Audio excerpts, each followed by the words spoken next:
After Ping directed his spiritual energy toward the dean, he was surprised when the dean's reaction caused Ping to be thrown back onto the sofa.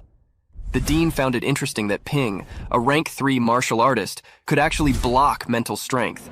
It was revealed that whether it's business, politics, or venturing into dungeons, it's all a form of cultivation. Maintaining a fulfilled mental state might be the reason why Master WU's mental strength broke through so quickly. Instructor Lee offered to handle the factory, but the dean cautioned him against being too greedy and leaving some things for the university. Ping found the dean's face-slapping approach outstanding and chuckled. Eventually, the dean agreed to let Ping establish an online store, but insisted that profiting from students should be avoided. Borrowing points would be essential for students to improve. The dean allocated a quota of 100,000 course points to Ping. The university would receive 90% of the benefits to compensate for any losses, and Ping would receive 10% as channel management fees. However, the dean outlined some requirements for Ping to start the business. Firstly, a strong martial artist must be on Ping's behalf to take the risk of losing items. Secondly, outsiders were kept from entering the university for transportation. Earning money was truly not easy. Ping decided to ask Instructor Lu to take the risk on his behalf, but the main issue for Ping was finding manpower for the deliveries, leaving him no choice but to use students. He was having a hard time figuring out what to do, so Instructor Lee suggested an idea. He advised Ping to establish a club, telling students they would have the opportunity to meet senior students of rank 4 or 5 or even rank 6 masters. Many students in the martial arts class were not warriors yet. They would be more interested in meeting high-class masters than in earning money. Instructor Lee's idea surprised Ping, who thought Instructor Lee was a genius. Ping had been worrying about paying the students, but now he realized he wouldn't need to spend his money. He decided to create a stronger environment for other students. Later, Instructor Feng and other students returned from the raid. Instructor Feng was angry with Ping for leaving early and advised him not to disturb Instructor Lee all the time, revealing that Instructor Lee had personally covered every loss caused by Ping. Instructor Feng then told everyone to gather at Shishun Great Hall. Ping received a transaction message from Shi, who had transferred $5 million into Ping's account. After reaching the hall, Instructor Feng announced the points according to their performance in battle. Ping had 800 points, whereas Shi failed the test with only 95 marks. More than half of the students failed the test. Since the task of encirclement and suppression was completed, the reward was set at 25% of the assessment score, leaving no rewards for those who scored lower than the basic score. Ping and other students protested, arguing that the reward was insufficient, especially for students from poor families who would struggle with cultivation. Due to the pressure, Instructor Feng decided to change the reward from 25% to 50%. However, those who scored lower than the basic score had to complete at least 3 Rank 2 missions within the month. He also announced that the dungeon entering date was in June. He advised students to finish their missions and learn about humanities, geography, and types of cave creatures, as the course would start the next day. With time running out, Ping needed to hurry and earn more points. After the meeting was dismissed, he called Instructor Lu to discuss the business. The following day, Ping made a campaign to start his own club and started to gather members for it. Since Ping was targeting normal students, they all believed that Ping wanted their money. To clear up the misunderstanding, Ping gave a speech to all schoolmates, which boosted their morale to join Ping's club. During Ping's speech, some senior students tried to mock Ping, but Ping made a quick comeback, scaring him. Ping also revealed his goal to become a Grand Master to his classmates during his speech and announced about his Yuan Club, where regardless of one's background or level, they could become a member. Ping also gave them a sweet dream of having a chance to meet the seniors and high-ranking masters while having 100 slots only. Ping's strategy to recruit members was very good, making everyone want to join the club. Xiaoman, Mei, and Ding were also in the scene, where Ding advised them all to join the club as well, because Ping would never do something if there would be nothing in return. Meanwhile, Instructor Feng was surprised by hearing Ping's promising strategies and future decisions, where Dean revealed that Ping created an online trading platform for logistics department.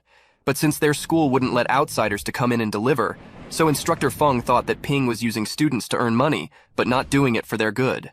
Hearing it, Dean replied that they couldn't be so sure about the future because, if Ping would want achievements, he would surely need to take care of club members. Dean said that the students might get fooled, but gaining that type of experience in school would be better than being fooled and dying in the dungeon. On the other hand, in a very short time, the 100 slot for the club member was filled.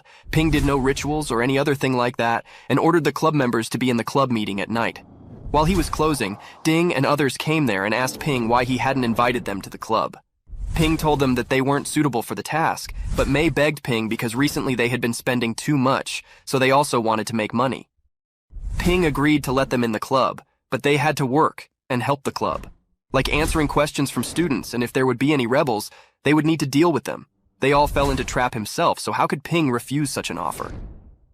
Later at night, everyone gathered for their first Congress with a total of 108 club members. Ping cut the chase and got straight to the point and revealed about the online store that the logistics department was opening to gather 50 volunteers to help them to deliver.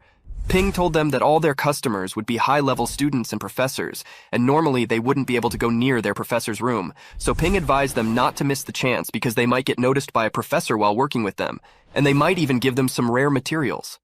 Ping gave other scenarios to make the students volunteer themselves. One of the students showed concern about what if they could not get noticed at all. Ping replied that some of them may get unlucky, but Ping promised them that if they did a good job, then the club would offer them a discount on lifeline pills. Normal pills rate was 30 points, but the club member could get it for 27 points. It was so hard for Ping because Dean was afraid of the losses, so he wanted every student to pay a deposit of 5 million. But Ping asked Instructor Lu, a rank 6 warrior, to help him, so she got them covered. Ping told them about the loan option of trading platform, which was a good move to improve students. Xiaoman asked Ping if wouldn't it make the earnings yield increase. Ping told Xiaoman to call him leader and answer the question that the student who would take loan would be charged with some interest, but if they were the club members, the interest would be reduced a lot, which means that if the club members would borrow 100 points, then after 1 month they would only need to pay 101 points.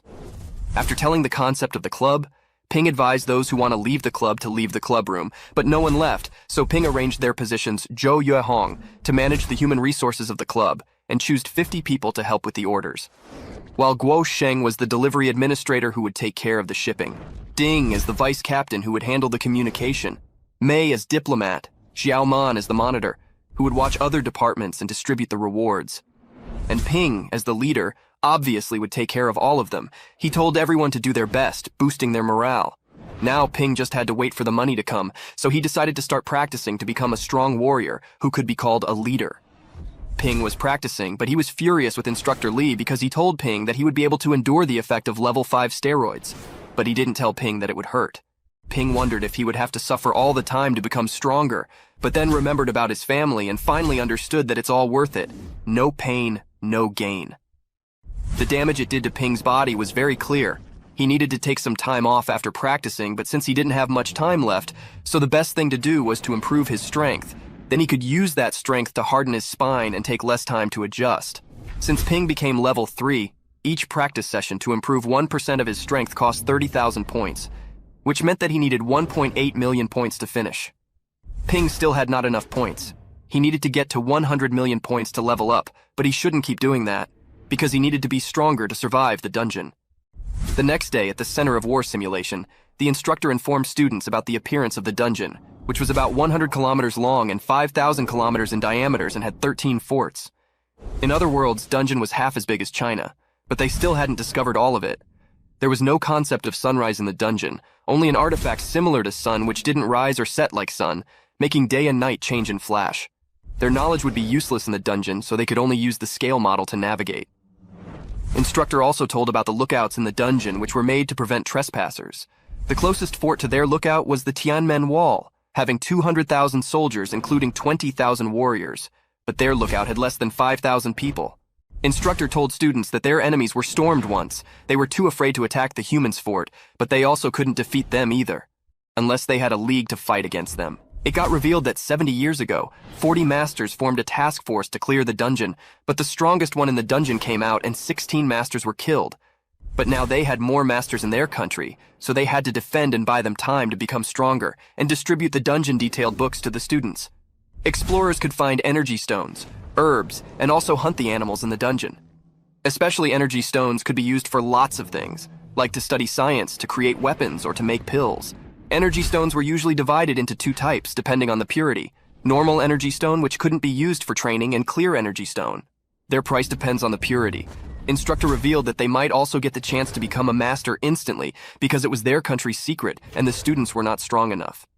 The instructor was unable to tell the details about it, but it pumped the students' morale. Ping also decided to study carefully because he thought that maybe he could find something worth thousands of points and increase his score to 100 million. Suddenly, one of the students informed the students about the arrival of Professor Si Wei and told them to gather at the classroom's door. The headmaster, Yu Ren, who was also rank 8 peak warrior, was also there.